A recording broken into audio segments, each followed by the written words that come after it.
ہوتی ہے. حضرات ہم نے جب قرآن کو ٹھیکے میں دے رکھا ہے تو پھر قرآن نے بھی ہمیں ٹھیکے میں ہی دینا ہے.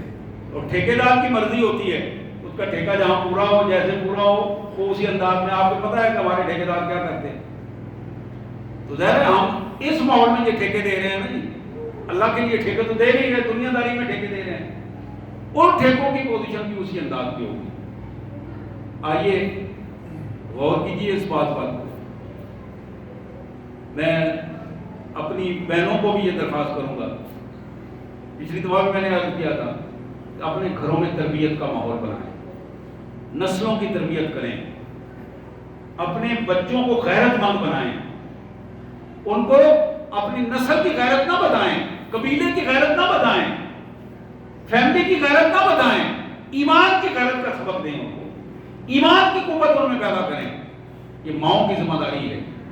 سیدہ فاطمہ نے غیرت پیدا کی تو وہاں امام حسین سامنے آئے کربلا کے میں, وہاں قربانی اس پوزیشن پہ آئی.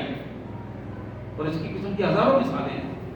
تو ماؤں کی گود جو ہے وہ غیرت ایمانی کا سبق دیتی ہے.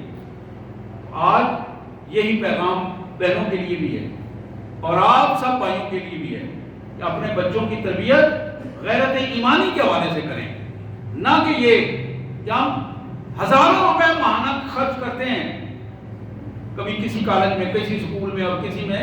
لیکن نقطہ نظر کیا ہوتا ہے, ہمارا بیٹا اچھا ڈاکٹر بنے, اچھا انجینئر بنے, اس کو اچھا مسلمان بنانے کے لیے بھی کچھ خرچ کریں.